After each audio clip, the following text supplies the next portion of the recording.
నవరసంబులుకు నాట్య మయూరియై మూల శబ్దంబుల మోక్షహంస. నవరసంబులుకు నాట్య మయూరియై మూల శబ్దంబుల మోక్షహంస. పరమ పవిత్రమౌ పరమాత్మ గీతయే నేడు నాట్యం బాడుచుండెగనుమా. పరమ పవిత్రమౌ పరమాత్మ గీతయే నేడు నాట్యం బాడుచుండెగనుమ. మునిరతనార్యులు మోదిల్లు శిష్యుండు, మునిరతనార్యులు మోదిల్లు శిష్యుండు సహజాచలుని కంఠ శబ్దరీతి. అజ్ఞానతిమిరంబులంతంబుజేయ అనాదిబోధను వినుము ఆర్యులార. అజ్ఞానతిమిరంబులంతంబుజేయ అనాదిబోధను వినుము ఆర్యులార. వినుము ఆర్యులార. తెలిపే జ్ఞానేశ్వరుల్ గీతన్ దివ్య రీతి. తెలిపే జ్ఞానేశ్వరుల్ గీతన్ దివ్య రీతి. ఆణిముత్యమీ గ్రంథము అచలులార. ఆణిముత్యమీ గ్రంథము అచలులార. ఆదరించిరి గీతను అచల ఋషులు గురుని వాక్కుగా గ్రహించి గురుతుగనుడు. ఆదరించిరి గీతను అచల ఋషులు గురుని వాక్కుగా గ్రహించి గురుతుగనుడు.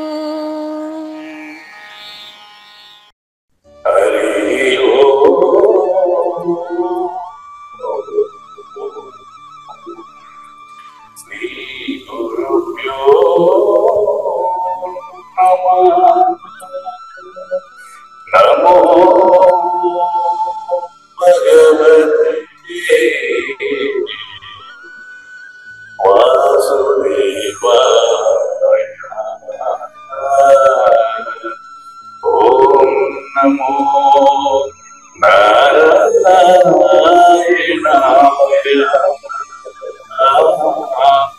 ఓం నమః శివాయ.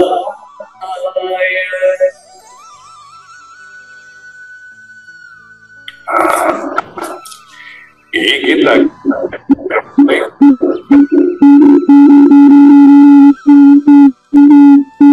105వ రోజు. ఈ గీతా జ్ఞానగణ కార్యక్రమం సంకల్పించి నిర్వహిస్తున్న శ్రీ విద్యాసాగర్ గురువు గారికి, శ్రీ వెంకటేశ్వర గురువు గారికి శ్రోతలందరి తరపున ధన్యవాదాలు. ఈనాటి కార్యక్రమంలో పాల్గొన్న ఆత్మస్వరూపులైన శ్రోతలందరికీ కైవల్యాసనం తరపున, అలాగే శ్రీ శివరామ దీక్షితుల వారి అచల యూట్యూబ్ ఛానల్ తరపున హృదయపూర్వక స్వాగతం. గురుదేవులు సహజాచల రాజయోగి శ్రీ పూజారి వెంకటేశ్వర గురువు గారిని కార్యక్రమం ఆరంభించాలని కోరుతున్నాను. నాగభూషణం గారు, నా వాయిస్ మీకు క్లియర్ గా వినిపిస్తుందా?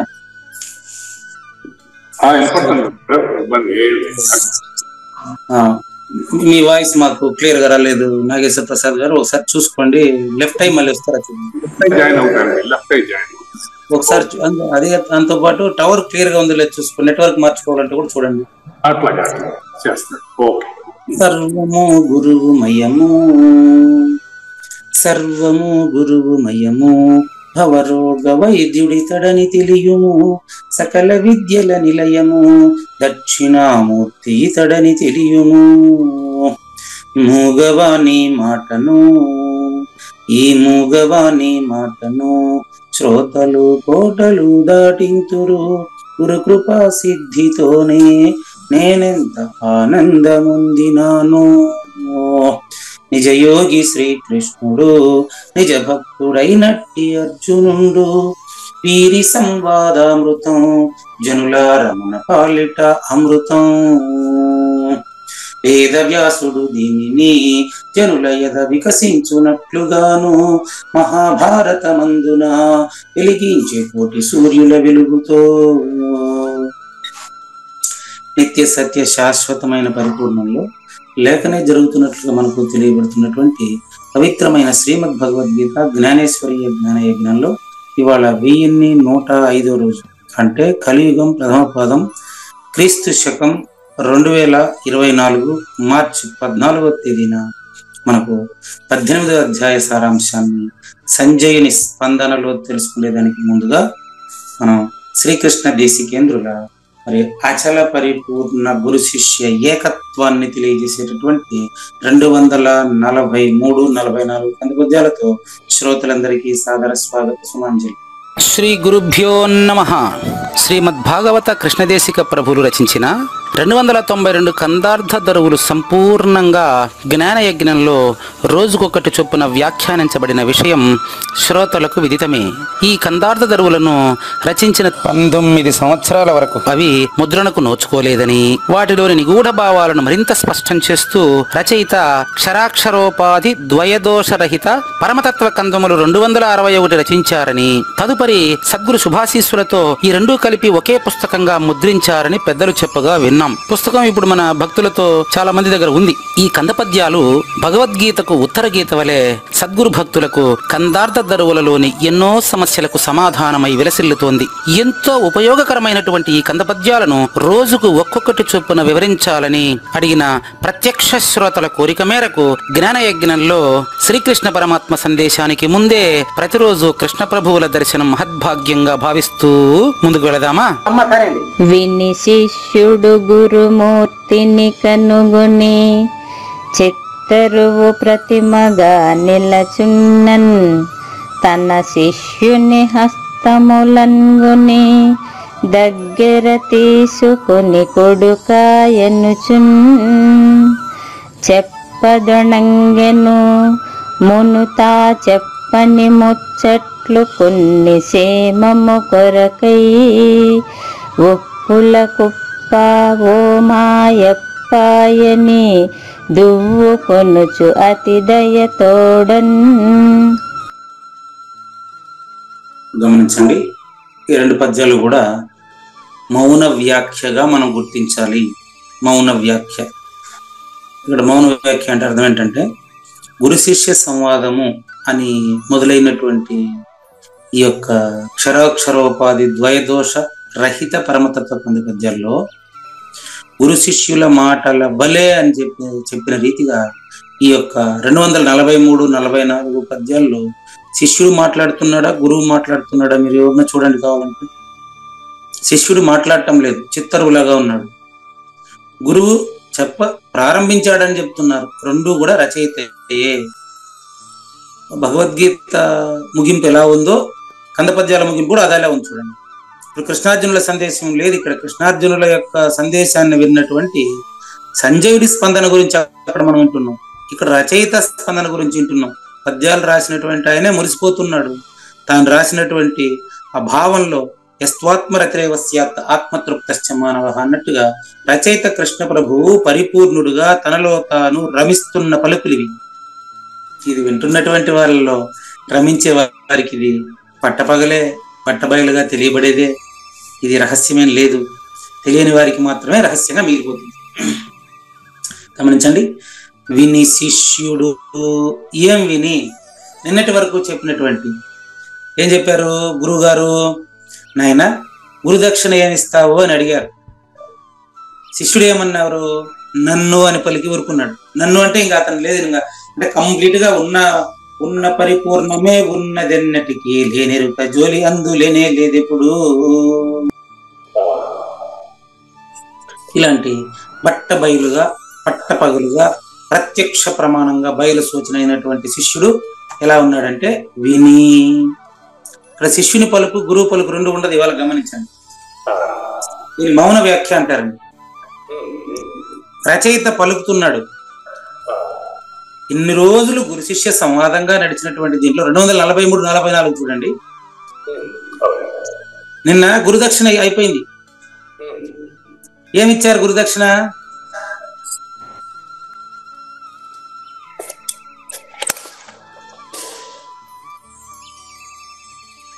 కావూరు నాగేశ్వర ప్రసాద్ గారు, మీకు ఇప్పుడు క్లియర్ కదా? మీకు సౌండ్ ఏం లేదు, బాగుంది. ఇప్పుడు మీరు చెప్పండి.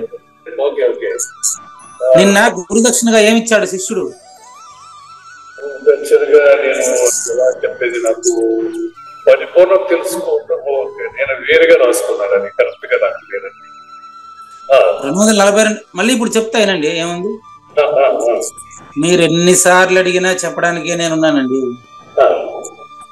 గురు దక్షిణ ఏమిచ్చదవటంచు అడిగినా, గురువు అడిగారు, శిష్యుడు ఏమిచ్చినాడంటే నన్ను డూప్లికేట్ నేను ఇచ్చేసాడండి. ఇది నిన్న చెప్పినానండి మీకు. నేను నన్ను అన్నాడు అంటే గురుదక్షిణగా ఏమి ఇచ్చాడు? తనని ఇచ్చేశాడు. అది గురుదక్షిణ. నేను నిన్న మీకు ఇచ్చినాను కదండి, మీరు ఎప్పుడో మర్చిపోతారు. నేను కూడా మీకు నిన్న ఇచ్చినాను కదా.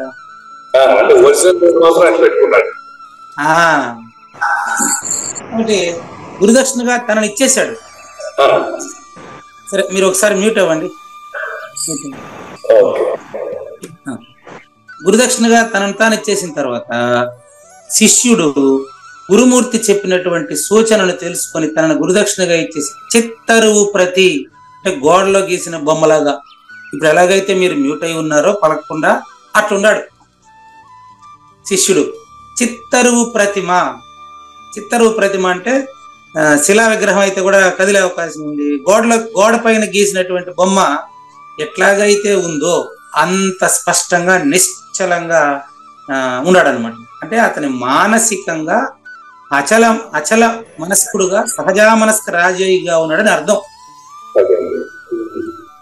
నిలిచి ఉన్న తన శిష్యుని హస్తములను, గురువుగారే వెళ్ళి శిష్యుడి యొక్క చేతులను తీసుకొని దగ్గరకు తీసుకొని, నాయన బిడ్డ ఆత్మవై పుత్రనామసి అంటారు. ఇదంతా కూడా మన అవగాహన కొరకు ఆయన గురువు గారు కల్పించినటువంటి పలుకులు. మీకు మీ నుంచి చాలా డిస్టర్బెన్స్ ఉండదండి. చూడండి, మీరు ప్రశ్నించాల్సినప్పుడు మీరు అన్మ్యూట్ అయి ప్రశ్నించండి, మ్యూట్ లో ఉండండి.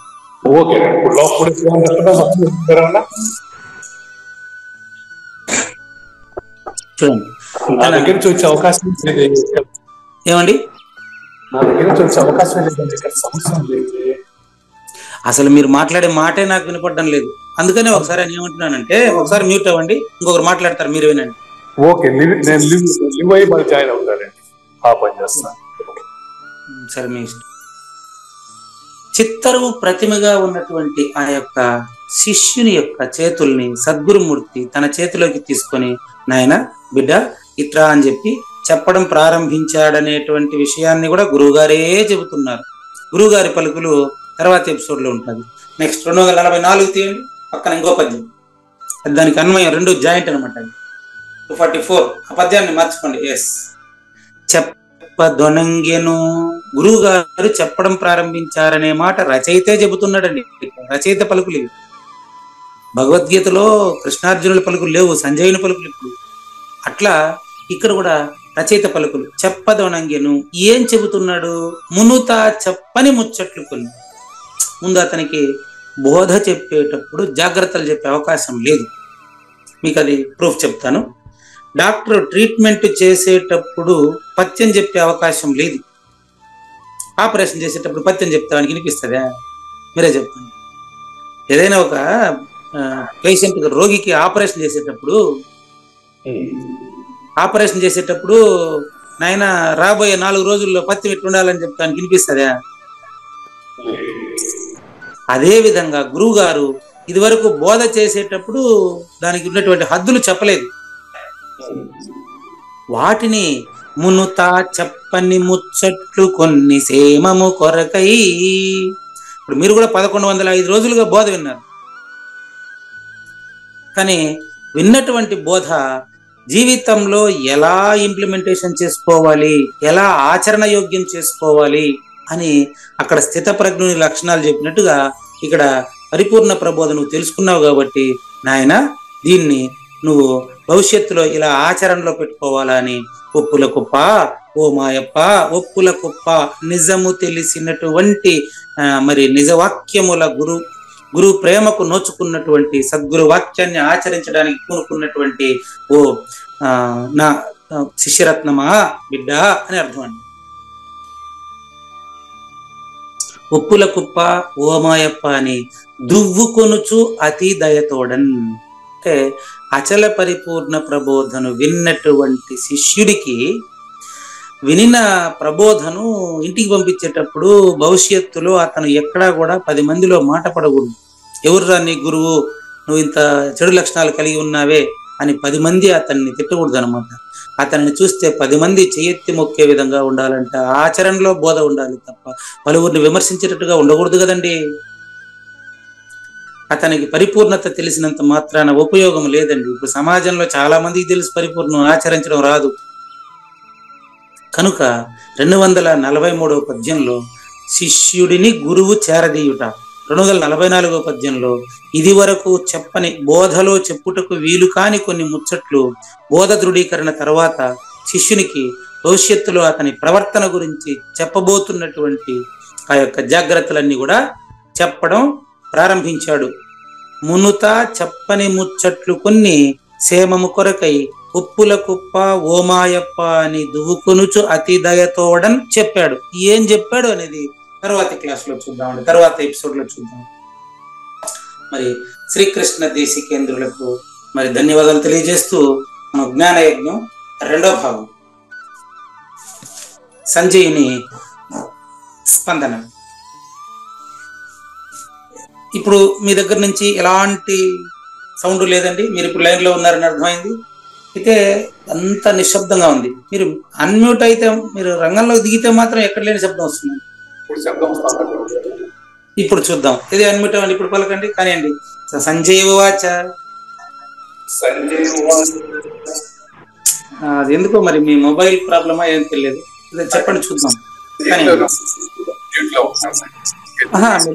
లెఫ్ట్ ఆఫ్ బాకండి, ఉండండి, పూర్తిగా వినండి, అవసరమైనప్పుడు అన్మ్యూట్ అయి మాట్లాడండి, పర్వాలేదు. కానివ్వండి. యత్ర యోగేశ్వర కృష్ణో, సగమే అనిపిస్తుంది. యత్ర పార్థో ధనుర్ధరః,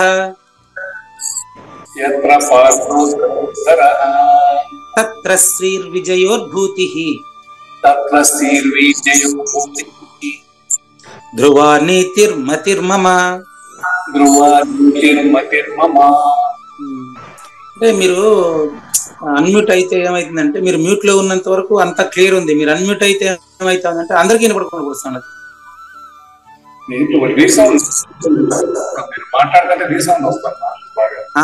రీసౌండ్ రావడమే కాదు, మీ మాట అసలు వినపడడం లేదు. నా మాట మీకు క్లియర్ ఉంది కదా?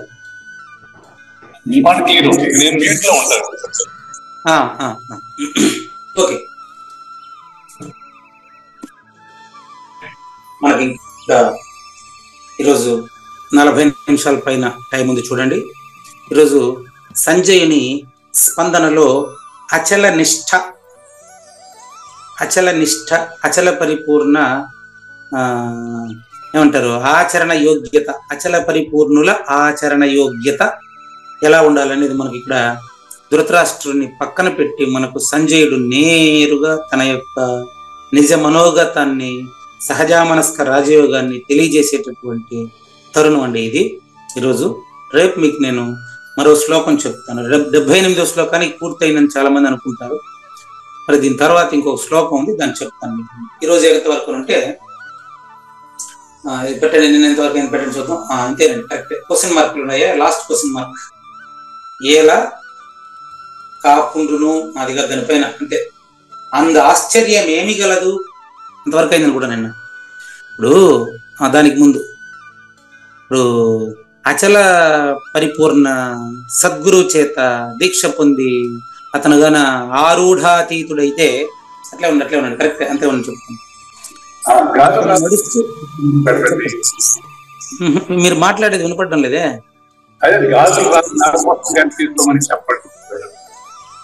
ఏమన్నారు? ఇప్పుడు మీరు మాట్లాడింది పూర్తిగా నాకు వినపడలేదు.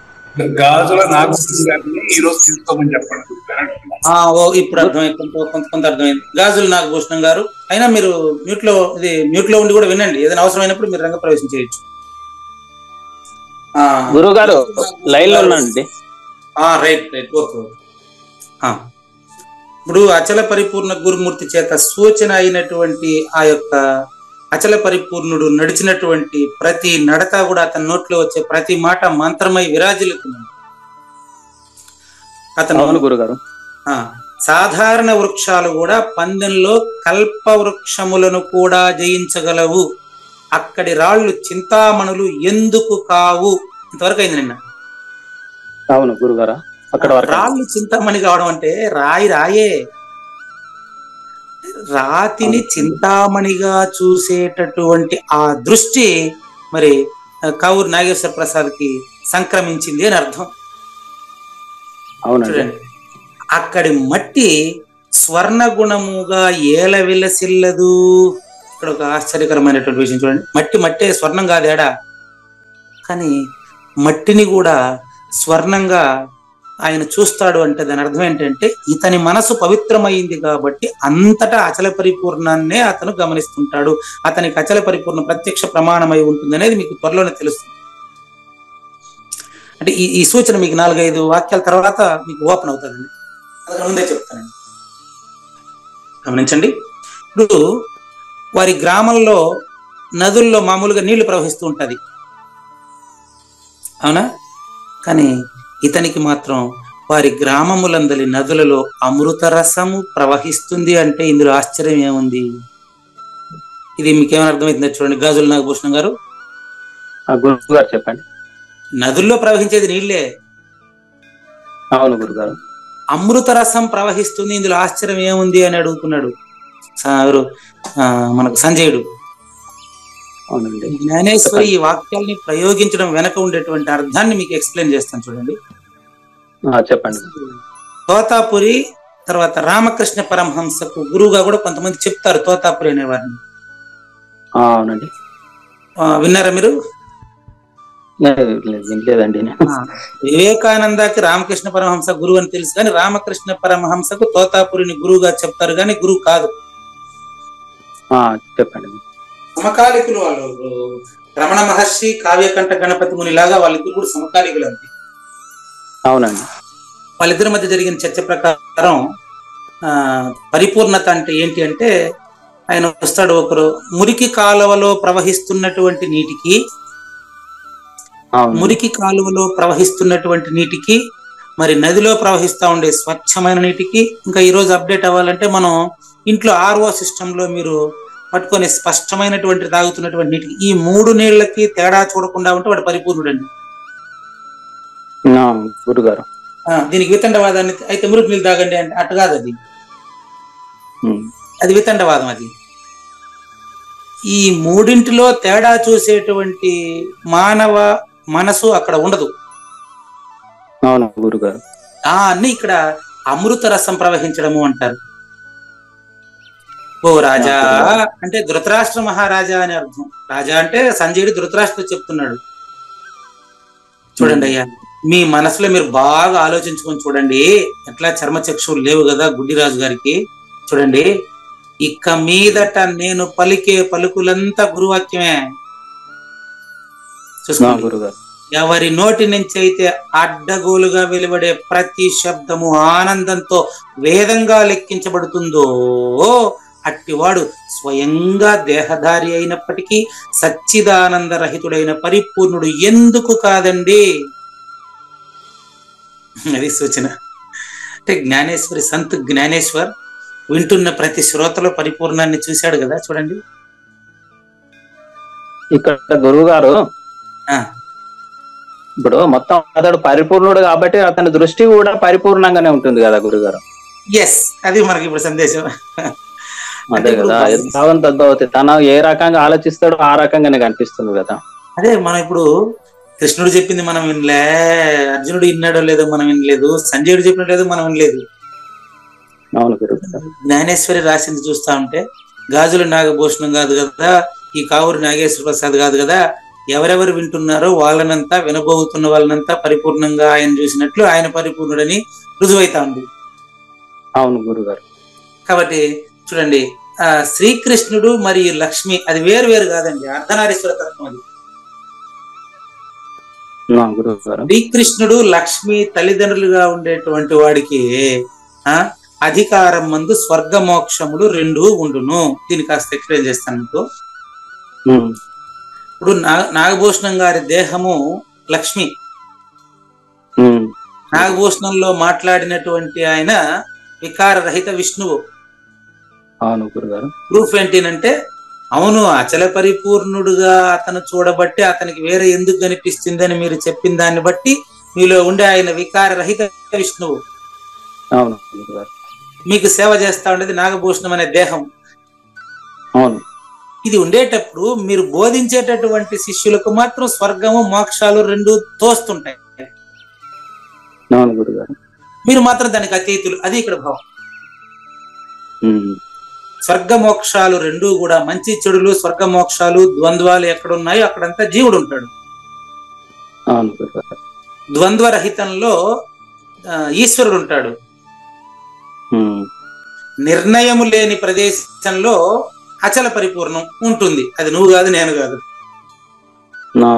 అందరూ అదే అయి ఉన్నారు. అది అక్కడ సూచన. ఇట్టుండేటప్పుడు విజయం ఏ వైపు ఉంటుంది అని ఇప్పుడు మనకి ఇక్కడ ఎవరు ధృతరాష్ట్రుని ప్రశ్న, విజయం ఏ వైపు ఉంటుంది అని అడగడంలో ఆయన ఉద్దేశం ఏంది? అట్ట అడగలేదు ఆయన, మనం చెప్తున్నాం కానీ ఆయన అట్ట అడగలేదు. నా కొడుకు వైపు 1.5 రెట్లు, పాండవుల కంటే 1.5 రెట్లు నా కొడుకు వైపు సైన్యం ఎక్కువ ఉంది కాబట్టి నా కొడుకు విజయం సాధించేట్టుగా నాకు అనిపిస్తా ఉంది. సంజయ నీకేమనిపిస్తా ఉంది చెప్పు అంటే, పంది బురద మెచ్చు పన్నీరు మెచ్చునా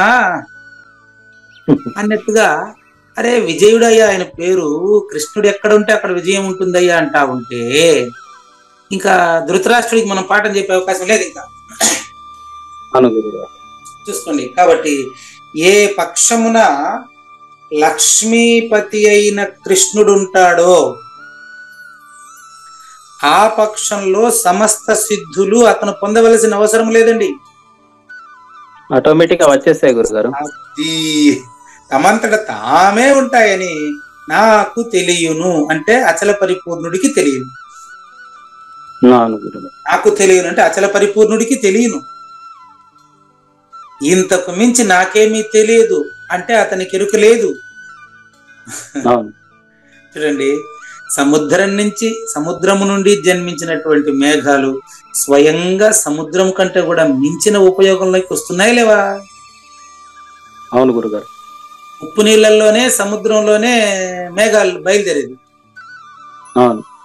కానీ అది ప్రపంచం మొత్తానికి నీళ్లు ఇస్తా ఉందా లేదా? మంచి స్వచ్ఛమైన వాటర్ ఇచ్చి పంటలు పండిస్తా ఉందా లేదా? పండిస్తుంది గురుగారు. అదే విధంగా ద్వంద్వంలోనే ఉండినటువంటి, ద్వంద్వభావంలో ఉండినటువంటి గాజుల నాగభూషణం గారు ఒక్కసారిగా గురువాక్యాన్ని తెలుసుకుంటే అతను ద్వంద్వాతీతుడు అయినాడండి. అవును గురుగారు. ఈ విషయంలో అర్జునుడు శ్రీకృష్ణుడి దగ్గర బోధ విన్న తర్వాత కృష్ణుడి కంటే అర్జునుడు గొప్పవాడిగా కనిపించాడు. ఇటువంటి ప్రదేశంలో నాకు చాలా మంది అభ్యర్థులు చెప్పారు. మీ నిశ్శబ్దం కూడా అదే ప్రశ్నిస్తూ ఉంది. చెప్పండి. మీ ప్రశ్న నాకు కనిపిస్తా ఉందిలే, శ్రీకృష్ణుడి కంటే అర్జునుడు ఎట్ట గొప్పవాడు మీ ప్రశ్న, అంతే కదా?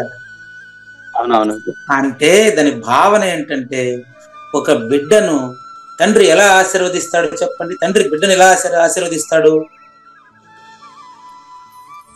అదే చెప్పండి, మీరు మీ మాటలో చెప్పండి చూద్దాం. ఒక తండ్రి బిడ్డను ఎలా ఆశీర్వదిస్తాడు? ఒక గురువు శిష్యుని ఎలా ఆశీర్వదిస్తాడు చెప్పండి? నాకన్నా గొప్పగా ఉండాలని చేస్తాడు గురువు. ఆ భావనది నాకు మా అట్లా అర్జునుడి పట్ల కూడా శ్రీకృష్ణుడి పరిస్థితి ఇది. సద్గురు భావన ఎలా ఉంటుందంటే, మా ప్రిన్సిపాల్ గారు నిన్న ఒక మీటింగ్ లో మాట్లాడుతూ, నా దగ్గర చదువుకున్నటువంటి విద్యార్థులు ఉన్నత స్థాయిలో ఉండి నా పెన్షన్ ప్రపోజల్స్ ఎత్తుకొని వచ్చి కలెక్టర్ ఆఫీస్ చుట్టూ 3 చుట్లు తిరిగి అక్కడ నా స్టూడెంట్ ఉంటే, నా స్టూడెంట్ కోసం నేను వెయిట్ చేస్తే, నాకంటే గొప్ప స్థాయిలో నా స్టూడెంట్ ఉంటే అదే మీరు నాకు ఇచ్చే గురుదర్శనం అన్నాడు ఆయన ప్రిన్సిపాల్. అట్లా శిష్యుడు తనకంటే గొప్పగా పేరు సంపాదించుకుంటే, తనకంటే గొప్పగా ప్రజల్లో కీర్తించబడితే అది నిజమైనటువంటి గురుదక్షిణ, గురువు కోరేటువంటి గురుదక్షిణ, అది నిజమైనటువంటి సంతృప్తి సద్గురుమూర్తి, సహజన్మ సాకార సద్గురుమూర్తి. అవును గురుగారు. ఈ రోజు మీకు నేను ప్రారంభంలో చెప్పినట్లే అది ఇక్కడ మీకు అర్థమవుతుందండి. ఏది రాళ్ళు కూడా చింతామణి కావడం, మట్టి కూడా స్వర్ణం కావడం, అది ఇక్కడ చెప్తున్నానండి. నెక్స్ట్ ఇక్కడ దీనికి మరో దృష్టాంతంతో దీన్ని క్లియర్ చేస్తారు జ్ఞానేశ్వరి. చూడండి, ఇప్పుడు ఇనుముకి స్వర్ణ దీక్ష, చూడండి, ఇనుముకి స్వర్ణ దీక్ష ఇచ్చే గురువు స్పర్శమని అయ్యే మాట వాస్తవం. అవును గురుగారు. ఈ మాట మనకు పరుసమునను, అదే ఇనుము పరుసమును పోయి నన్ను స్వర్ణం చేయని అడిగిందా అనేటువంటిది మొట్టమొదటి అధ్యాయంలోనే పెట్టాడు కృష్ణ ప్రభు. స్పర్శవేది అంటారు కదా గురుగారు. అదే అంటారు కానీ ఇక్కడ చెప్తాను, అది పరుసవేది అనేది కవి సమయము అని. కవి సమయము, కవి సమయము అంటే చకోర పక్షి, తర్వాత చాతక పక్షి, తర్వాత ఇటువంటివంతా కూడా కవి సమయాలు. అటువంటి పక్షులు ఉండవండి. ఈ మాట ఎందుకు తెచ్చారంటే ఆధ్యాత్మిక ప్రబోధ అచల గురుమూర్తి శిష్యుడికి స్వయంగా స్పష్టంగా అర్థం కావడం కోసం పెట్టుకున్నటువంటి కవి సమయాలను ఇక్కడ ఉపయోగిస్తారండి. ఇనుముకి స్వర్ణ దీక్ష ఇచ్చే గురువు స్పర్శమణియే. ఇక్కడ ఇనుముకి స్పర్శమణికి కనెక్షన్. ఎందుకంటే పురాణాల్లో ఎక్కువగా స్పర్శమణి గాన తాకితే ఇనుము బంగారు అవుతుంది అనేటువంటి ఒక వర్ణన ఉన్నది. అవును గురుగారు. ఈ వర్ణన ప్రకారం అచల గురుమూర్తిని చేరిన శిష్యుడు కూడా అచల గురువు అవుతాడని అర్థం. అవును గురుగారు. ఇప్పుడు ఇనుము స్వర్ణము చేసేది స్పర్శమని అయినప్పటికీ అందరూ స్పర్శమని ధరిస్తారా, బంగారు ధరిస్తారా? చూడండి, అది ఇక్కడ సూచన. ప్రపంచమందలి వ్యవహారములన్నీ బంగారంతో జరుగుతాయి, స్పర్శమణితో కాదు కదండి. అవును గురుగారు. ఇక్కడ దీని యొక్క గూఢార్థం చెప్తాను మీకు. గూఢార్థం మీరే ట్రై చేస్తారు, మీరు ప్రయత్నించండి, మీరు ప్రయత్నించగలరు. ఇప్పుడు స్పర్శమణి ఇనుమును బంగారం చేస్తుంది. అవును గురుగారు. బంగారం వినియోగంలో ఉంటుంది, స్పర్శమణి వినియోగంలో ఉండదు. అవును గురుగారు. అది మార్పు చెందింది కదా గురుగారు బంగారంగా. అవును, దాన్ని పెట్టి ఇప్పుడు మనకు అచల బోధ చెప్పాలి. ఇక్కడ గురువు యొక్క అంతరార్థాన్ని ఒకసారి ప్రయత్నం చేయండి. ఇప్పుడు స్పర్శమణి ఉపయోగంలో ఉందా, బంగారు ఉపయోగంలో ఉందా? బంగారం ఉపయోగంలో. బంగారం మీద జనానికి ఎక్కువ క్రేజ్ ఉండడం వల్ల ఈ స్పర్శమణి యొక్క పోలికను బంగారాన్ని చెప్పి అచల బోధ బోధించాలి ఇక్కడ. అది ఎట్లా? ఇప్పుడు మీరు దీన్ని గురు శిష్యులకి అన్వయించి చెప్పే ప్రయత్నం చేయండి. చెప్పండి గురుగారు. వెరీ సింపుల్ అండి. ఇనుము బంగారంగా మారేది స్పర్శమణితో. అవును. అంతేగాని అయితే వినియోగించేది బంగారాన్నే, ఎవరు స్పర్శమణిని వాడరు. అట్లా గురుపుత్రుడి ద్వారానే గురు పరంపరలోనే గురు సూచన అందుతుంది. అవును గురుగారు. గురువు ద్వంద్వాల్లో ప్రవర్తించడు. ద్వంద్వాతీతుడైనటువంటి గురువు శిష్యుడిలాగా మనలాగానే ప్రవర్తిస్తూ ఉంటాడు, మానవ లక్షణాలనే కలిగి ఉంటాడు. అవును గురువు. ఉపయోగంలో మానవుడి వలే ఉంటాడు, కానీ ఆయన మానవుడు కాదు, దేవుడు కాదు, జీవుడు కాదు, దేవుడు కాదు. ములుగుచ్చేదానికి సందు లేకుండా అంతటా నిండి ఉన్నటువంటి అచల పరిపూర్ణాన్ని అపరోక్షత చెందినటువంటి ప్రత్యక్ష ప్రమాణంగా ఉన్నటువంటి సహజన్మ సాకార సద్గురుమూర్తి మానవుడిలాగానే నీకు ఉపయోగపడుతుంటాడు. ఒక తండ్రిలాగా ఉంటాడు, ఒక కొడుకులాగా ఉంటాడు, ఒక భార్యలాగా ఉంటుంది, ఒక భర్తలాగా ఉంటాడు. అంటే ఇది సహజన్మ సాకార సద్గురుమూర్తిని స్పర్శమని పరుసవేదిని ఉపయోగించి చెప్పినటువంటి ఒక వర్ణన కవి సమయం. ఇప్పుడు ఇంతకీ మీకు అర్థమైందో లేదో నేను కూడా తెలుసుకోవాలనుకుంటున్నా. ఇప్పుడు మీరు ట్రై చేయండి, నాకు రా చెప్పడం. అంటే గురుగారు ఇప్పుడు ఏమైనా క్లియర్ గా మీకు వినపడుతుంది నాతో ఏమన్నా? హలో గురుగారు. వినపడుతుందండి, వినపడుతుంది. ఏమండి గురుగారు? ఇప్పుడు క్లియర్ గా ఉంది గురుగారు. ఇప్పుడు క్లియర్ గా ఉందా? ఓకే. ఇప్పుడు బంగారం అనేది, ఇప్పుడు ఇనుము అనేది యాక్టివ్ గా అలాగే ఉంది, అదేం కదలలేదు. కానీ స్పర్శమని గురువు అన్నప్పుడు గురువులో యాక్టివిటీ స్టార్ట్ అయింది, శిష్యుల్లో అది మార్పు చెందని స్థితి లాగానే ఉంది కదా. అది మీ అభిప్రాయం? ఓకే, పాటనే ఉంది. అది మార్చింది గురువు. అంటే గురువే ఇప్పుడు దాని ఎఫెక్ట్, స్పర్శమనే ఎఫెక్ట్ కలిగించింది అనేది. ఆ ఎఫెక్ట్ ప్రకారం దాన్ని ఈ బోధకు అన్వయించి చెప్పాలి. మన బోధకు అన్వయించి ప్రజలకు ఏదైనా సందేశం నాకు చెప్పని శాస్త్రాగానే మీకు అడుగుతున్నా. ఓకే ఓకే, కాదు మీరు చెప్పటం కాదు, నాకు క్లారిఫికేషన్ కోసం అడుగుతున్నా గురుగారు. నేను కూడా అందుకే చెప్పండి. అది ఇప్పుడు శిష్యుడు శిష్యుడైతే యాస్టీజ్ ఉన్న విధంగానే ఉన్నాడు. అతను బంగారం అన్నా విను అన్నా కూడా అతనికి పెద్ద విషయం పరకేం పడదు. నేను మళ్ళీ ప్రశ్న మీకు క్లియర్ గా ఇస్తానండి. ఇద్దరు చెబుదురు కానీ మీరు ప్రశ్న క్లియర్ గా వినండి. ఇనుముని బంగారంగా మార్చేది స్పర్శమణి. అవును, అది పోలిక. అది గురుగారు ఉపయోగంలో ఉండేది బంగారుకే ఎక్కువ క్రేజ్ ఉంటుంది కానీ స్పర్శమణిని ఎవరు ధరించరు. స్పర్శమణి ఎవరు ధరించరు, కరెక్ట్, వెరీ క్లియర్. అదే విధంగా దాన్ని గురు శిష్యులకు అన్వయించి చెప్పాలి. నాకు చేత రాలేదు, మీరు చెప్పండి అంటే నేను చెప్పలేకపోతున్నా, అందుకని మీ వల్ల ఏమైనా అవుతుందని ట్రై చేస్తాను. లేదు, మీరు చెప్పే దాంట్లో ఉన్నది భావం ఏంటంటే, ఇప్పుడు నాకేమనిపిస్తుంది అంటే మీరు చెప్పింది అక్కడ పాయింట్.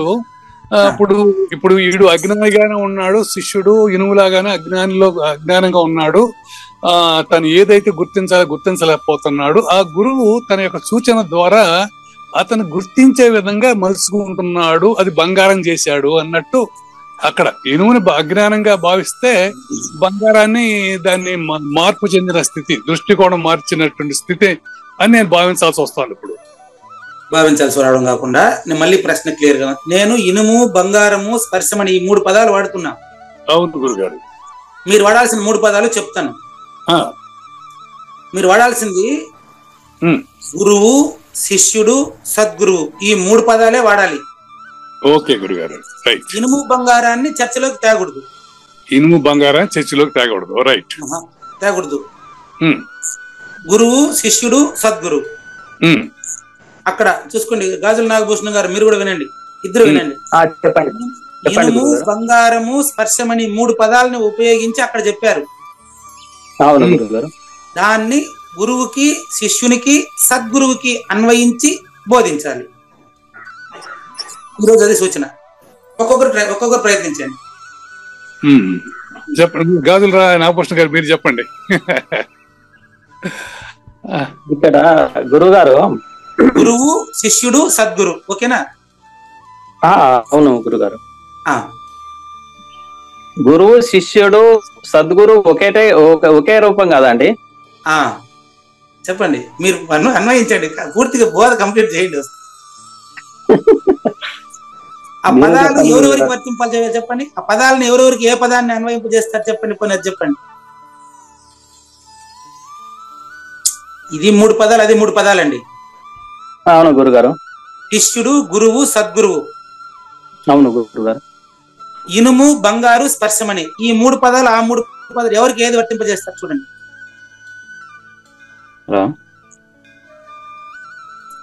ఇనుము ఎవరు? శిష్యుడు అండి. బంగారు ఇక్కడ బంగారు సద్గురువు అండి. ఇక్కడ 3వ నేను కూడా తీసుకోవచ్చు కదా గురువు గారు? శిష్యుడు అటు కూడా తీసుకోవచ్చు, బ్రహ్మాండంగా. అటైనా ఒకటే కదా. శిష్యుడు 3వ నేను, అవును. గురువు 2వ నేను, సద్గురు 1వ నేను. అంతే, ఎగ్జాక్ట్. అదేవిధంగా స్పర్శమని అనేది కూడా సద్గురు అనే పదం లాంటిదే. అది అవును గురుగారు.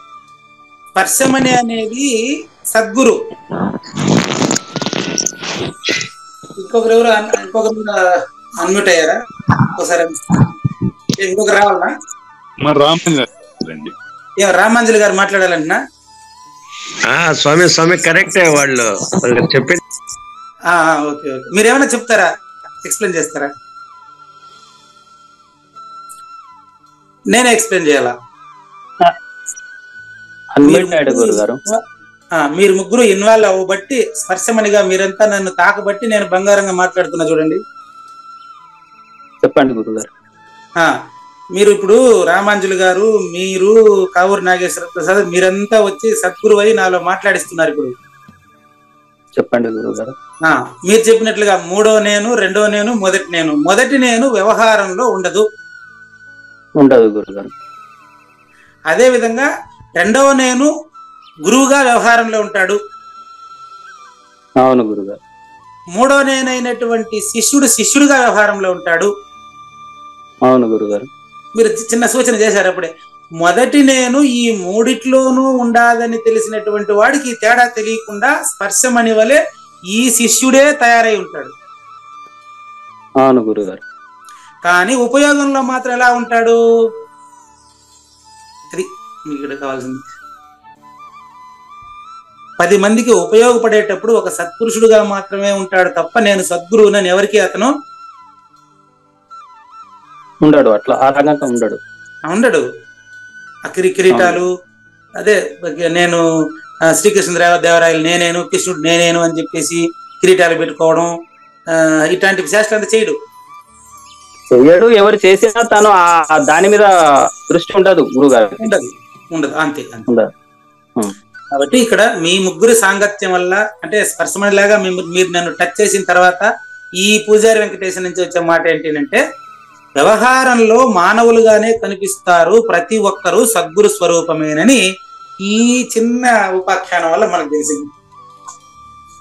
గురుగారు ముందుకెళ్దాం. ప్రపంచంలో వ్యవహారములన్నీ బంగారం వల్లే జరిగినట్టు స్పర్శమణి చేత జరగకుండా ఉండేటట్లుగా గురువు వల్ల ఏ వ్యవహారము జరగదు, కానీ గురువు ప్రభావం వల్ల గురు శిష్యుల బోధ మరి వర్ధిల్లుతుంది. అవును గురుగారు. ఇట్లాంటి ఆలోచన వల్ల ఇప్పుడు కొంతమందికి సమాజంలో కొంతమందికి ఇది వింటున్నట్టు కొంతమందికి సందేహం వస్తున్నట్టు, అది కూడా సంత జ్ఞానేశ్వరు చెప్పేస్తున్నారు. ఈ ఆలోచన వల్ల కొంతమందికి గురుత్వానికి కొరత వాటిల్లునని కొందరు అంటారేమో. ఇంతకు ముందు కూడా నేను చెప్పాను మీకు, అర్జునుడి కంటే కృష్ణుడి కంటే అర్జునుడు గొప్ప అని. ఆ విధంగా చూడండి, ఇట్లా మాట్లాడడం వల్ల గురువు గారి వల్ల ఏమీ ప్రయోజనం లేదని పూజారి వెంకటేశ్వర విమర్శిస్తున్నారని కొంతమందికి అనిపించవచ్చు. దానికి కూడా అతనే కదా గురుగారు, ఏమండి ఆధారం అతడే ఉన్నాడు కదా గురుగారు, అతని వల్ల ప్రయోజనం లేదని ఎట్లా అనుకుంటాం? చూసారా, అంటే ఆధారము కాని ఆధారం కావూరు నాగేశ్వర ప్రసాద్ గారు ఎప్పుడు చెప్తూ ఉంటారు అనమాట. సద్గురు సహజన్మ సాకార సద్గురుమూర్తి ప్రభావము తలపల మునిరత్నం గారి ప్రభావం పూజారి వెంకటేశం పైన ఖచ్చితంగా ఉంటుంది గురుగారు. కానీ వీడు మాట్లాడే మాట దేనికి, వీడు కర్త కాదు, ఆయన కూడా కర్త కాదు. మళ్ళా ఆయన వాళ్ళ గురువు నుంచి వచ్చినటువంటి ఏదైతే ఉందో దాన్నే ఇక్కడ ప్రవేశపెట్టింటాడు. అది ఏమంటారు దాన్ని, గూఢార్థం. అది గూఢం పనికిరాదు కాబట్టి బట్ట బయలైంది, అవుతా ఉంది, అదే అవుతుంది అనమాట. ఇట్లాంటి ఆలోచనల వల్ల కొంతమంది, మీరు ఎవరైనా సరే గురుతత్వానికి కొరత వాటిల్లు, ఇతను గురువుని తక్కువ చేసి మాట్లాడుతున్నాడని మీరు ఎవరైనా మనసులో అనుకునేరు, అక్కడ రాసిందే చదువుతున్నానండి. దీనిని మనస్సులోకి ఎవరు తీసుకోబోకండి. ఇందాక గాజులు నాగభూషణం గారు అన్నట్టుగా అగ్ని స్వయంగా తన ప్రకాశమునే దీపము ద్వారా ప్రకటమనర్చును, అవునా కాదు? అవును గురుగారు. మరి కావూరి నాగేశ్వర ప్రసాద్ గారిలో కూడా ప్రశ్నించింది సాక్షాత్తు సద్గురువే. అవును గురుగారు. కాబట్టి అగ్ని ఎట్లాగైతే స్వయంగా తన ప్రకాశాన్ని బయట పెడుతుంది గాని పక్క దీపం ప్రకాశాన్ని కాదు కదా. అవును. అట్లాగే ఈ శిష్యుడిలో ఆ సద్గురువే ప్రభావం చూపుతూ ఉంటాడు. కాబట్టి వీరిద్దరి మధ్య సంబంధాన్ని తీసుకురాబాకండి. ప్రభావం చూపుతుంటాడు, సంబంధాన్ని తీసుకురాబాకండి. మరి ఎట్లా దీన్ని అనేసి మీకు ఒక సందేహం వస్తే దానికి చిన్న దృష్టాంతం చెప్పి ముందుకు వచ్చేస్తాం. పాలలో నుంచే తయారయ్యి పెరుగు చేసి మజ్జిగ చేసి చిలికి తీసినటువంటి వెన్న పాల ఆ యొక్క మజ్జిగలో ముంచి ఉంటే కూడా దానికి అది సంబంధం లేదు. అదే విధంగా ఈ కావూరి నాగేశ్వర ప్రసాద్ లో లేదని చెబుతున్నటువంటి వారు ఆ సద్గురుమూర్తి ప్రభావమే.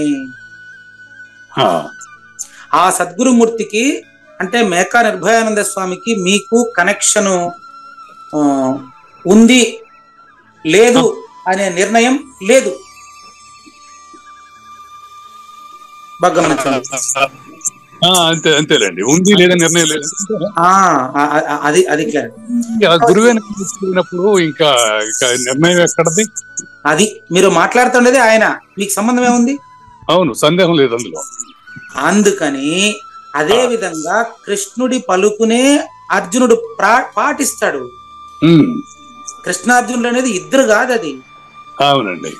కృష్ణుడు అంటే లక్ష్మీదేవి, అర్జునుడు అంటే విజయుడు. విజయ లక్ష్మి, ఒకరు విజయ ఒకరు లక్ష్మి, ఇద్దరు ఒక్క వస్తువే అది. కాబట్టి ఇక్కడ చూసుకోండి, ఆ శక్తి వల్ల అర్జునుడు ఆ సమయంలో దైవం కంటే మిన్నగా కనిపించాడు. అంటే దైవం కంటే మిన్నగా కనిపించింది ఎవరికి? ఇక్కడ సంజయుడికా జ్ఞానేశ్వరుడికా? చూడండి, సంజయ్ ఉవాచ కదా ఇది. సంజయ్ ఉవాచే గాని మరి జ్ఞానేశ్వరుడే మరి ఆ సంజయ్ చెప్పేది ఈయన చెప్తున్నాడు ఆయన ఊరించి. సంజయుడికి కనిపించిన, జ్ఞానేశ్వరుడికి కనిపించిన, ఇక్కడ ఇంటున్నటువంటి వాడే ఇక్కడ దీనికి అల్టిమేట్. అది ఇప్పుడు జ్ఞానేశ్వరుడే చూశాడు సంజయుడు ఏమనుకుంటున్నాడు, ఎలా ఫీల్ అవుతున్నాడు అని. సంజయుడికి అనిపించిన, జ్ఞానేశ్వరుడికి అనిపించిన, వింటున్నటువంటి కావూరి నాగేశ్వర ప్రసాదే దీనికి అల్టిమేట్. అంటే జ్ఞానేశ్వరుడు. ఓకే.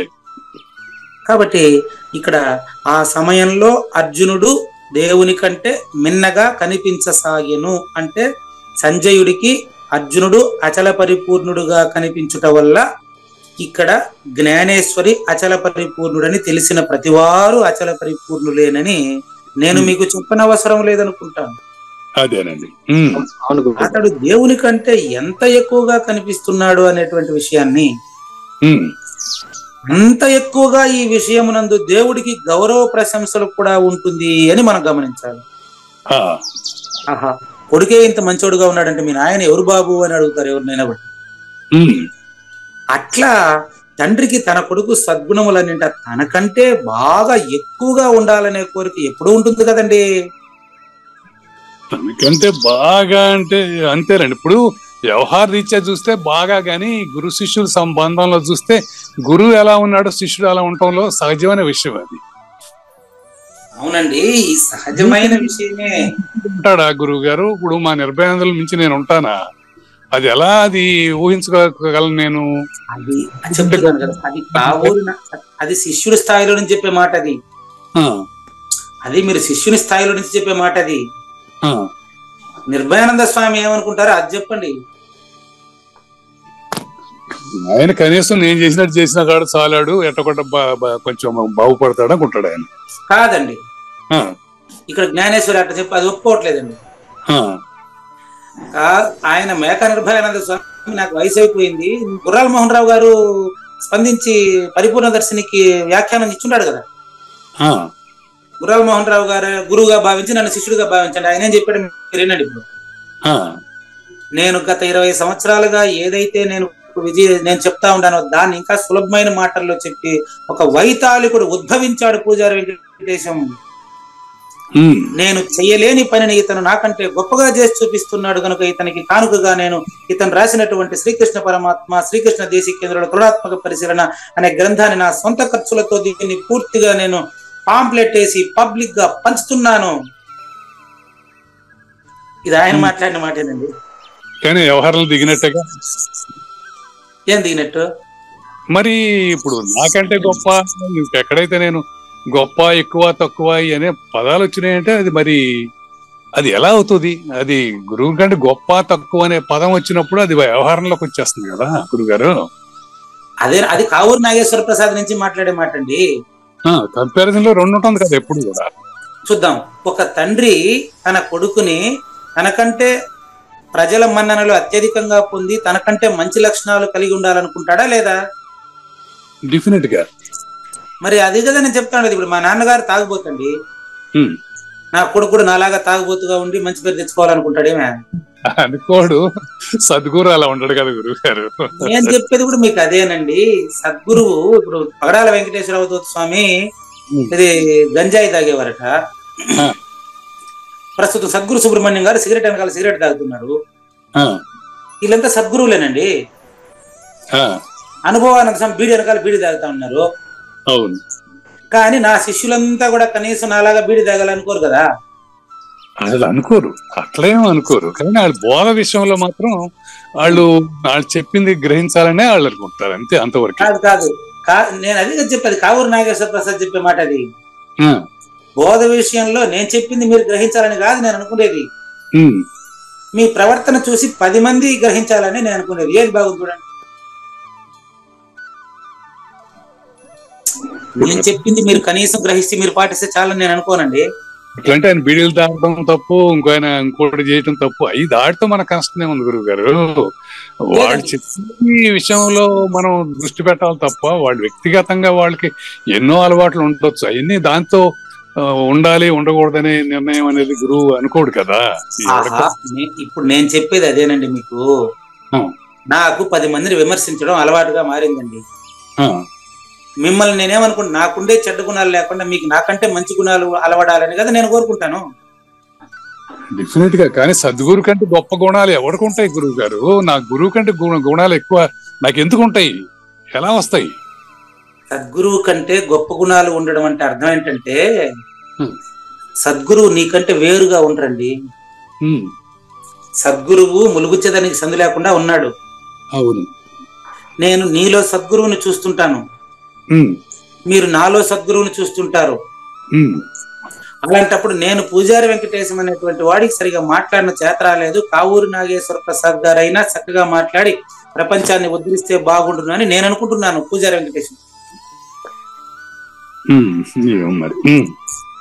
అట్లా ఇక్కడ శార్ఞపాణి అయినటువంటి, అంటే శార్ఞకము అనేటువంటి ఆయనలో ఉండేటువంటి ఒక ఆయుధం పేరండి, ఆయనలో ఉండేటువంటి విల్లు. అదండి. అది విల్లు కలిగినటువంటి ఆయన శ్రీకృష్ణుడికి కూడా అర్జునుడు తనకంటే గొప్పగా ప్రపంచంలో అర్జునుని పేరిట భగవద్గీత ఇంకా ఎంతో మందికి చేరాలి అని శ్రీకృష్ణ పరమాత్మ సాజన్మ సాకార సద్గురుమూర్తిగా భావించినట్టు ఇక్కడ మనకు అర్థం అవ్వాలి. అది అర్థమైంది. ఇప్పుడు నాకు అర్థమైంది. ఇప్పుడు ఎలా అంటే, ఇప్పుడు శ్రీకృష్ణుడు చెప్పింది అర్జునుడి ద్వారా ప్రపంచాన్ని అంతా తెలియటానికి కారణమయ్యాడు అర్జునుడు. ఎవరైతే తెలియటానికి కారణమయ్యాడో అతను తనకంటే గొప్పని కూడా కాదు కానీ ఒక రకంగా ఉన్నతంగా అతను భావించాడు ఆయన. అదే ఇక్కడ భావం, అది చెప్పాలి, అదే చెప్పేది. కాబట్టి ఓ ధృతరాష్ట్ర మహారాజా, సంజయుడు చెప్తున్నాడు ధృతరాష్ట్రుడికి, ధృతరాష్ట్ర మహారాజా, శ్రీకృష్ణుని కృపచేతనే అర్జునుడు ఏ పక్షానికైతే సహాయకుడయ్యాడో అట్టి పక్షము విజయం ప్రాప్తిస్తుందని ఎవరైనా అనుకుంటారు. నీకెందుకు సందేహం వచ్చింది గుడ్డి రాజా అని ధృతరాష్ట్రుడిని సంజయుడు అడుగుతా ఉన్నాడు. కాదు, అదే పందులు గుంపులు గుంపులుగా వస్తాయి, సింహం సింగిల్ గా వస్తుందంట కదా. గుంపులు గుంపులుగా ఎన్ని పందులు వచ్చినా మాత్రం సింహాన్ని చూసి అని పారిపోతాయి కదా ధృతరాష్ట్ర మహారాజా. అవును. అంటే ఇప్పుడు అతనికి కూడా, అంటే లౌకికంగా కూడా బోధిస్తున్నారు చూడండి జ్ఞానేశ్వరి. ఇప్పుడు గుంపులు గుంపులుగా వచ్చిన పందులు ఎన్ని ఉంటే మాత్రం సింహాన్ని చూస్తే పరుగు కదా. ఆ విధంగా శ్రీకృష్ణుడు అర్జునుడు ఆడుంటే విజయం అక్కడనే ఉంటుంది. గుడ్డి రాజా అని చెప్తా ఉంటే మాటి మాటికి నా కొడుకు సైన్యం నా కొడుకు ఎక్కువగా ఉంది, నీ బొంద అని ఇక్కడ మనకు స్పష్టంగా మనకు సంజయుడు ధృతరాష్ట్రుడిని చెప్తున్నట్లు మనకు తెలుస్తా ఉంది. అవునండి.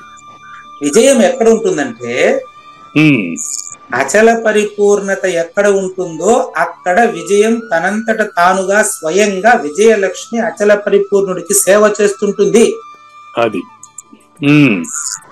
అది ఇక్కడ అర్థం. చక్కగా ఉంది. రైట్ అండి. కాబట్టి ఇక్కడ కృష్ణార్జునులు ఉండే చోట విజయం ఉంటుంది కానీ నీ కొడుకు దుర్మార్గుడు కదయ్యా, నీ కొడుకు ఉండే చోట ఎట్లా విజయం ఉంటది అనుకుంటావు నువ్వు అసలు? కాబట్టి బాగా గమనించిన ఆయన గుడ్డి రాజా, మళ్ళీ చెప్తున్నాను, ఎక్కడైతే ఎత్ర యోగేశ్వర కృష్ణ ఎత్ర పార్థో ధనుర్ధర తత్ర శ్రీ విజయోద్భూతి ధ్రువ నీతిర్మతిర్మమ, అది కదా శ్లోకం. అవునండి. అంటే శ్రీమంతుడైన శ్రీకృష్ణుడు ఎక్కడ ఉంటే అక్కడ విజయం. అంతేకాదు అర్జునుడి పేరులో విజయమే, ఇంకా అంతే కదా. అర్జునుడు ఎక్కడ ఉంటే అక్కడే విజయం. ఎందుకంటే అర్జునుడు కృష్ణుడు ఉన్నాడు. యతో కృష్ణ తతో ధర్మ, యతో ధర్మస్తతో జయ. వ్యాసదేవుని శుద్ధత్వము మరియు సత్యత్వము పైన నీకు విశ్వాసం ఉంటే ఉమ్, ధృతరాష్ట్ర మహారాజా, ఆ, నా ఈ వాక్కు అచలమైనదని తెలుసుకో. చూసుకోండి, ఉమ్, ఉంది అక్కడ అక్కడ నేను చెప్పింది కదా రాసిందా చూసుకో. అదేనండి. ఉమ్, నా ఈ మాట ఇక్కడ వేరే ఉందా? శుద్ధత్వము నా వాక్కు అటలా ఉంది, అది తప్పటి అచలమైనదని. అచలమైందని. ఓకే. ఉమ్, పైన నుంచి కిందికి 3వ లైన్లో ఆ, మీకు విశ్వాసము నా వ్యాసదేవుని శుద్ధత్వము సత్వత్వం పైన మీకు గన విశ్వాసం ఉంటే ఓ జనులారా, ఆ, నా ఈ వాక్కు అటలమైనది ఉంది కదా, ప్రింట్ మిస్టేక్, అచలమైనదని మీరు తెలుసుకోవాలి. రావాలి. ఉమ్, అచల ఈరోజు అదే శీర్షిక చెప్పాను మీకు, అచల నిష్ఠ. ఆ, అచల నిష్ఠ కోసం స్పర్శమణి దగ్గర కాస్త పొడిగించానండి. అదేనండి. అంటే స్పర్శమణి అనే ఒక పేరు, కల్పిత పేరు అందుబాటులో ఉంది, కానీ స్పర్శమణిని ఎవరు చూడలేదు. మీరు చూసినారా? నేను చూడలేదు. చూడలేదండి. సద్గురు అట్లాగే స్పర్శమణి లాగా సద్గురు పరంపరగా సద్గురు యొక్క భావాన్ని కూడా గురు పరంపరగా వస్తుంది తప్ప సద్గురు నేను ఎప్పుడు చూడలేదండి. ఉమ్, పూజారి వెంకటేశ్వర సద్గురుని ఎప్పుడు చూడలేదండి. మీరు కూడా ఎప్పుడు చూడలేదండి. ఆ, కావూరు నాగేశ్వర ప్రసాద్ గారు సద్గురువుని ఎప్పుడు చూడలేదండి. ఆ, ఆ, కావూరు నాగేశ్వర ప్రసాద్ ఏదైతే లేదో, ఎక్కడైతే లేదో అదే సద్గురు అండి. ఇది కన్ఫ్యూజ్ ఉంది గురుగారు. ఇది కన్ఫ్యూజ్ చేయడమే కదా నా పని. మీకు కన్ఫ్యూజ్ అయితేనే కదా నాకు క్లియర్ చేసేది. లేదనేది ఎట్లా? నాకేం అర్థం కాదు. మాట లేదు కదా గురుగారు అక్కడ, నేను లేను కదా, మాట లేదు కదా.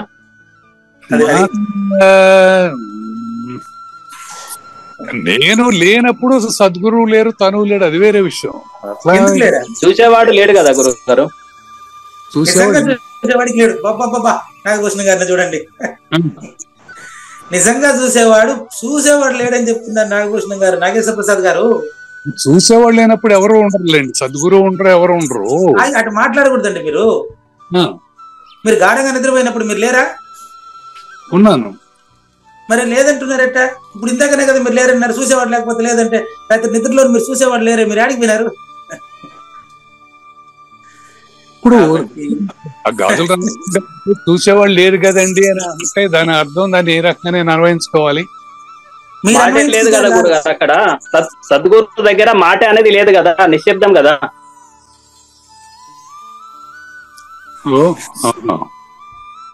సరే, ఓకే అండి.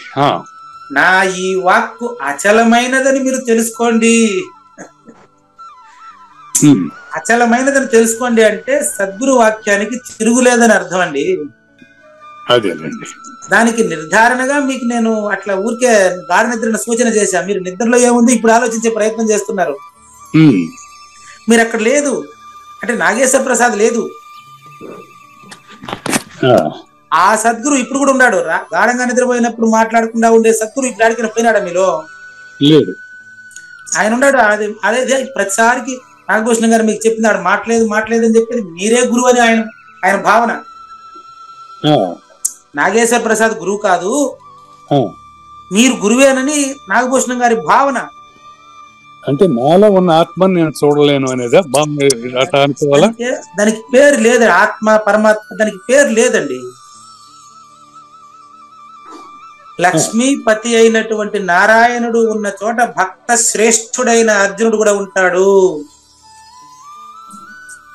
అంటే అర్థం ఏంటంటే, బాగా గమనించండి, సద్గురువు ఎక్కడుంటే అక్కడ అంతా ఉన్నట్టే లెక్క, గాని ఈ ఎరుక అక్కడ లేదండి. ములుగుచ్చ సందు లేకుండా ఉండే తత్వంలో తన్మాత్ర లేదు కదా అని కదా నాగభూషణ గారు మీకు చెప్తా ఉండేది. తన్మాత్ర రహితమైన అనుభూతిని ఇప్పుడు ఆయన పొందుతున్నాడని మనకు తెలుస్తా ఉంది, మన ఇద్దరికి కనిపిస్తా ఉంది. పరిపూర్ణుడికి అనుభవమే అనే దానికి అర్థమేంటి తెలుసా? మీరు మాట్లాడేటప్పుడు కూడా ఆయన అడ్డం ఎందుకు పడ్డాడంటే ఆయన పరిపూర్ణుడిగా అనుభూతి చెందుతున్నాడు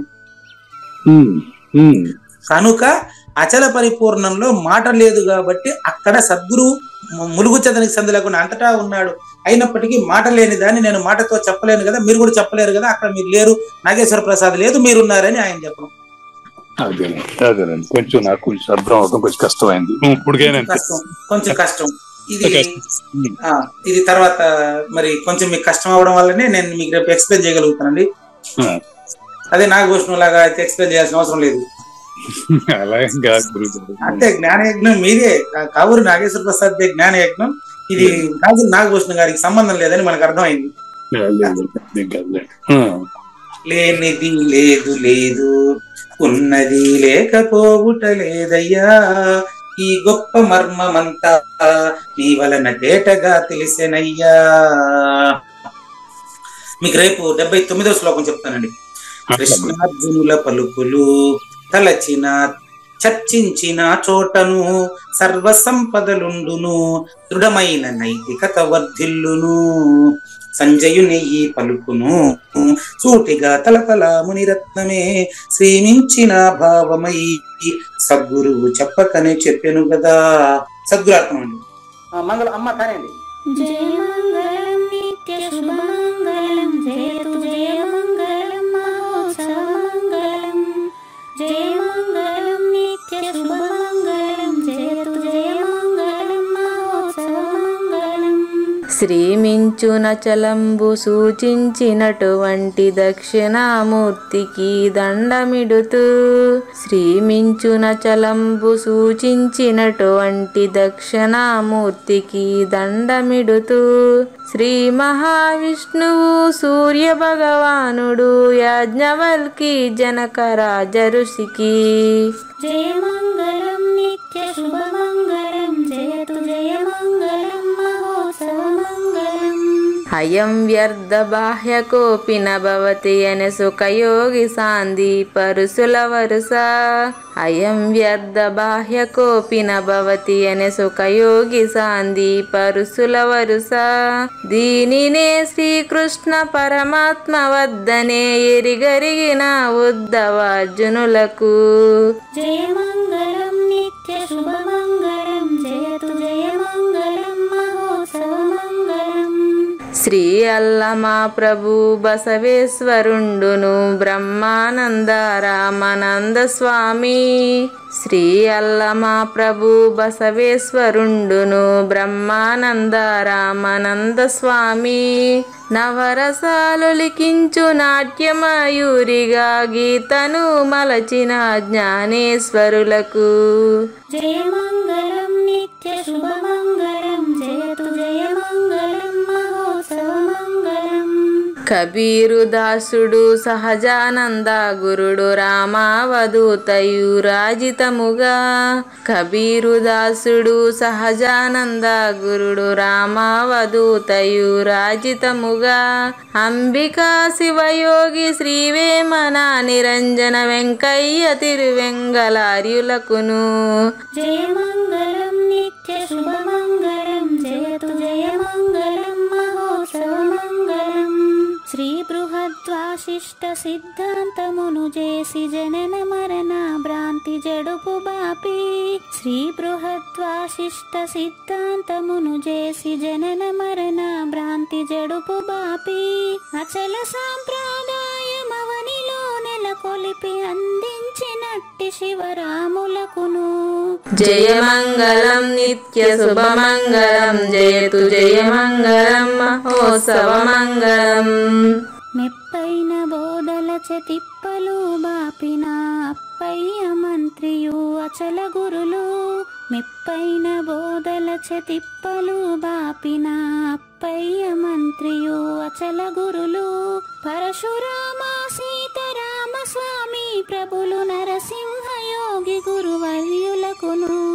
జయమంగళం నిత్య శుభమంగళం, జయతు జయమంగళం మహోత్సవమంగళం.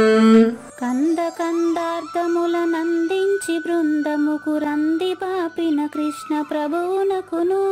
కంద కందార్థముల నందించి బృందముకు రంది బాపిన కృష్ణ ప్రభువునకును.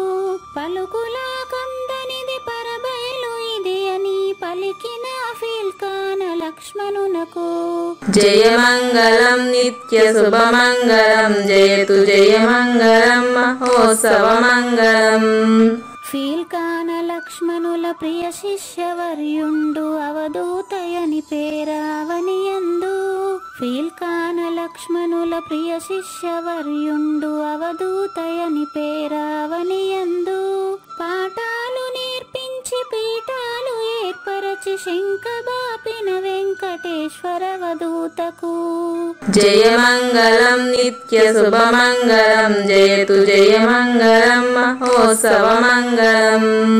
బట్టబయలున ఎరుక పుట్టనే లేదని బాలాజీ సింగు ఈ కీలు తెలిపే. బట్టబయలున ఎరుక పుట్టనే లేదని బాలాజీ సింగు ఈ కీలు తెలిపే. మూలమూలేనట్టు ఎరుకేమి లేదని తెలియజెప్పిన మునిరత్నమార్యులకును జయమంగళం నిత్య శుభమంగళం జయతు జయమంగళం మహోత్సవమంగళం. నరస్వప్నము వంటి సురస్వప్నమిది అని పరిపూర్ణ దర్శినిని ప్రకటపరచి. నరస్వప్నము వంటి సురస్వప్నమిది అని పరిపూర్ణ దర్శినిని ప్రకటపరచి. సహజాచల రాజయోగి సద్గురు కృపచ సాంప్రదాయక గురుల సరసనాజేరే. జయమంగళం నిత్య శుభమంగళం జయతు జయమంగళం మహోత్సవమంగళం. నిష్కల్మషానంద నిజ గురుని శిష్యుండు లింగమూర్తి లిపిని పొందుపరచి. నిష్కల్మషానంద నిజ గురుని శిష్యుండు లింగమూర్తి లిపిని పొందుపరచి. కార్వేటి నగరము పురవాసుడైనట్టి పూజారి వెంకటేశునకంకితం విధి. జయమంగళం నిత్య శుభమంగళం జయతు జయమంగళం మహోత్సవమంగళం. జయమంగళం నిత్య శుభమంగళం జయతు జయమంగళం మహోత్సవమంగళం. జై సద్గురు ప్రభు మహారాజ్ కి జై. జై గురుదేవ్ అండి. శ్రోతలందరి తరపున వెంకటేశ్వర గురు గారు ధన్యవాదాలు చెప్తూ శాంతి మంత్రం. పూర్ణమదః పూర్ణమిదం పూర్ణాత్ పూర్ణముదచ్యతే పూర్ణస్య పూర్ణమాదాయ పూర్ణమేవ అవశిష్యతే. ఓం తత్సత్. ఓం శాంతి శాంతి శాంతి. హరి ఓం. న తద్భాసయతే సూర్యో న శశాంకో న పావకః యద్గత్వా న నివర్తంతే తద్ధామ పరమం మమ.